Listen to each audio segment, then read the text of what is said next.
বাংলাদেশের পরিস্থিতি ধীরে ধীরে স্বাভাবিক হচ্ছে। এরই মধ্যে বড় ঘোষণা করলেন বাংলাদেশের সেনাপ্রধান জেনারেল ওয়াকারুজ্জামান। তিনি বুধবার সাংবাদিক বৈঠক করে জানান যে বৃহস্পতিবার বাংলাদেশ ফিরছেন মোহাম্মদ ইউনূস। তিনি আরও জানান যে আমরা কেয়ারটেকার সরকারের প্রধান ইউনূসকে নির্বাচিত করেছি। আমরা সবার সঙ্গে আলোচনা করেই এটা সিদ্ধান্ত নিয়েছি।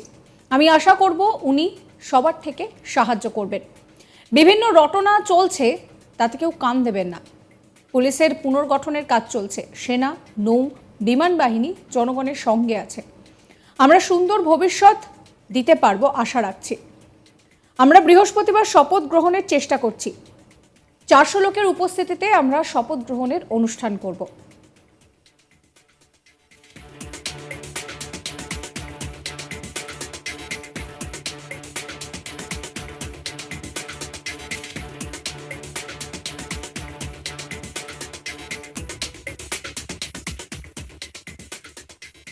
আপনাদেরকে শোনাবো সেনাপ্রধান ওয়াকারুজ্জামান কি বলছেন।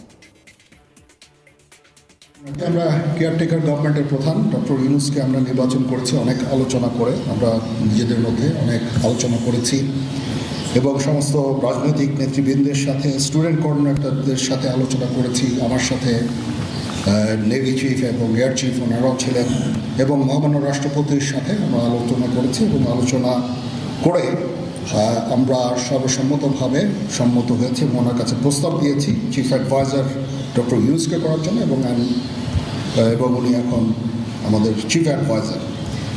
কালকে আসবেন, কালকে হয়তো দুপুরে উনি এসে পৌঁছাবেন। আমি ওনাকে রিসিভ করতে যাব। আমরা ওনাকে সর্বতোভাবে সহায়তা করব। আমি army chief, navy chief, air chief এবং আমি নিশ্চিত যে উনি সমস্ত রাজনৈতিক দল এবং সবার কাছ থেকে সাহায্য সহযোগিতা পাবেন। স্টুডেন্ট ফোরাম, স্টুডেন্টস এবং আমরা সবাই মিলে ওনাকে সাহায্য করব এবং আমি নিশ্চিত যে তাহলে উনি অত্যন্ত সফলভাবে ওনার এই কাজ সমাধা করতে সক্ষম হবেন। অনেক ধরনের গুজব চলছে। আমি জনগণকে আহ্বান করব এ ধরনের গুজবে যেন কান না দেয়। আমরা একটা চমৎকার পরিবেশে সুন্দরভাবে সবাই মিলে আমরা কাজ করে যাচ্ছি। আবার সেনাবাহিনী নিয়ে বিভিন্ন সেনানিবাসের মধ্যে বিভিন্ন কিছু হচ্ছে ইত্যাদি সমস্ত গুজব রটনা করা হচ্ছে। এগুলোকে আপনারা কান দিবেন না এবং আপনারা এই ধরনের গুজব ছড়াতেও দয়া করে সাহায্য করবেন না। আমি জানি সবাই এটা ইচ্ছা করে করেন না, হয়তো আউট অফ প্যানিক আপনারা এটা করেন। এই জিনিসটা থেকে নিবৃত্ত থাকলে এটা ভালো হবে এবং আরেকজনকে কোনো নিশ্চিত না হয়ে কাউকে এ ধরনের কোনো খবর সংবাদ আপনারা দেওয়া থেকে বিরত থাকবেন, তাহলে এটা আমাদেরকে সাহায্য করবে। পুলিশের পুনর্গঠনের কাজ চলছে।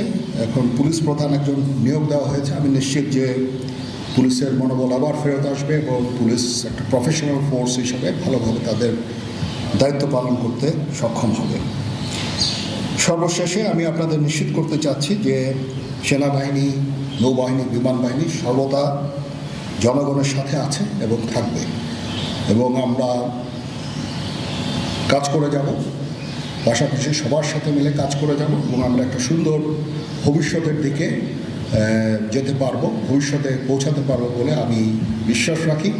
আপনারা আমাদের সবাইকে সাহায্য সহযোগিতা করবেন। আপনাদের সাহায্য নিয়ে ইনশাল্লাহ আমরা এটা করতে পারবো। আপনারা মিডিয়া অলরেডি অত্যন্ত দায়িত্বপূর্ণভাবে আপনাদের সংবাদ পরিবেশন করছেন। আমি আবার আপনাদের কাছে এর জন্য কৃতজ্ঞতা জানাচ্ছি এবং ইনশাল্লাহ আমরা সবাই মিলে দেশকে একটা সুন্দর একটা পরিবেশ আমরা সৃষ্টি করতে পারবো এই দেশে এবং আমরা সবাই ভালো থাকবো। কালকে আমরা শপথ গ্রহণের জন্য যথাসাধ্য চেষ্টা করছি। একটা প্রস্তাব ছিল বিকালে করার, বিকালে খুব টাইট হয়ে যেতে পারে, কিন্তু উনি 2:10 দিকে হয়তো এখানে আসবেন। এটা মেবি ভেরি টাইট। আমরা হয়তো তাইলে রাত্রেবেলা রাত 8টার দিকে করতে পারি। হয়তো 400 জন লোকের উপস্থিতি এখানে থাকবে। এই পরিসরে আমরা শপথ গ্রহণের অনুষ্ঠান ইনশাল্লাহ করব। প্রসঙ্গত, দীর্ঘ আন্দোলনের অবসান, হাসিনা সরকারের অবসান ঘটাতে পেরে খুশি বাংলাদেশের আন্দোলনকারীরা। সেই আন্দোলনের বহিঃপ্রকাশ এমনভাবে হয়েছে যা দেখে স্তম্ভিত গোটা বিশ্ব। বাংলাদেশের প্রাক্তন প্রধানমন্ত্রী শেখ হাসিনার বাসভবনের অসংখ্য ভিডিও ভাইরাল হয়। গণভবনে তাণ্ডব চালিয়েছে আন্দোলনকারীরা। কোথাও আবার গণভবনের ভিতরে ঢুকে বিছানায় শুয়ে পড়ে যুবকরা। একদল আবার সেখানে দাঁড়িয়ে খাবার পর্যন্ত খেয়েছে। গণভবনের ভিতরে বাইরে সর্বত্র চলেছে লুট। হাতের সামনে যে যা পেয়েছেন তাই নিয়েই রওনা দিয়েছেন। নাগারে চলেছে স্লোগান, চলেছে ভাঙচুর। এইসবের মধ্যে বিস্ময়কর ছবি মুজিবুর রহমানের মূর্তি ভাঙার দৃশ্য। এই সমস্ত বিষয়কে কেন্দ্র করে বাংলাদেশ যথেষ্টই উত্তপ্ত হয়েছিল গত কয়েকদিন ধরে। তবে ধীরে ধীরে বাংলাদেশ আবারও ছন্দে ফিরছে এবং সেনাপ্রধান তিনি কিন্তু পরিষ্কার জানিয়েছিলেন পরিস্থিতি স্বাভাবিক হবে। আর এরই মাঝে সেনাপ্রধান জেনারেল ওয়াকারুজ্জামান তিনি বড় ঘোষণা করলেন। বুধবার সাংবাদিক বৈঠক করে তিনি জানালেন যে বৃহস্পতিবারই বাংলাদেশে ফিরছেন মোহাম্মদ ইউনূস। তিনি আরও জানান যে আমরা কেয়ারটেকার সরকারের প্রধান ইউনূসকেই নির্বাচিত করেছি। আমরা সবার সঙ্গে আলোচনা করেই এটা ঠিক করেছি।